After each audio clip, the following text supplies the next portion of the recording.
Kuwento ng isang magulang na naligaw ng landas na nagbago para sa kanyang pamilya. Ako po si Mark Irvin C. Bertuccio. Ako po ay nagsimulang mag-construction.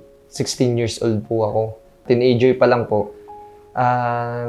Napabarkada na po ako. Doon ko po natutunan yung iba't ibang klase ng mga bisyo, mga pagsusugal, pag-iinom. Hanggang sa napansin ko po na parang iba na po yung takbo ng buhay ko. Isang gabi po na parang yung pong mga kapatid ko ay naglilingkod nga po sa Jesus Miracle Crusade International Ministry. Naisipan ko po na umattend din po doon para nga po ako po ay mapalapit sa mahal na Panginoon. Hanggang sa yung pong mga bisyong hindi ko po matalikuran noon, nagbago po lahat. Nagbago po yung pananaw ko sa buhay. Lumiwanag yung aking paningin sa mundo.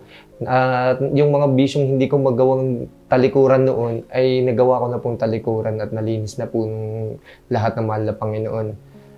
Nagkaroon po ako ng bagong buhay hanggang sa doon ko po nakilala sa church po namin yung aking beloved wife hanggang sa doon na po kami nakapag-asawa. Ako po si Jenny Bertuccio. Asawa po ako ni Mark Irvin Bertuccio. Bilang asawa, syempre, ako po ay suporta lang sa kanya all throughout ng pagsasama namin. Noong time na yon, nag-resign siya sa trabaho niya.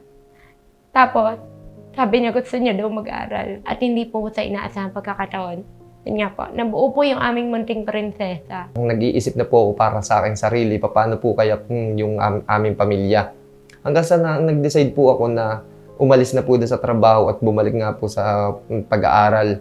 Sabi ko, igagapang ko po yung aking pag-aaral para po mabigyan ng mas maayos na buhay ang aking pamilya. Kami ay nag-part-time, tinutulungan ko siya as ahente, nagpo-post din ako. Although wala akong alam sa motor, nagpo-post po ako.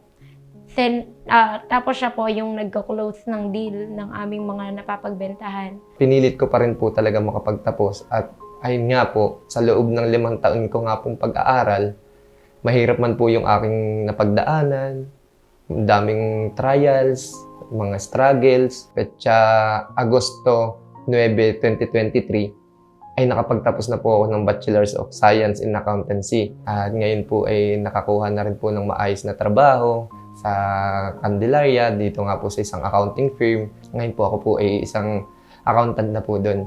Nakakilala ko po si Tima ay dahil nga po dati po ay meron pong teacher din sa school na aking ginraduatean nung ako'y elementary. Last year ay nanalo po dito. Inabangan po talaga namin, nasabi po namin ngayong taong ito ay kami po talaga ay sasali na luckily. Isa po kami sa inyo napili kaya maraming salamat po. Magulang na inilapit ang sarili sa Panginoon at itinuwid ang buhay para mabigyan ng magandang kinabukasan ang pamilya. Congratulations, Mark! Isang magulang na sinubok ng panahon, umangon para sa sarili, nakahanap ng direksyon sa buhay, nagsumikap at tinapos ng pag-aaral para mabigyan ng magandang kinabukasan ng pamilya. Kaya naman, Mark, deserve mo itong munting regalo na ito mula kay Home Along and Astron Philippines. Sana makatulong ito sa iyo at sa pamilya mo sa inyong pang-araw-araw.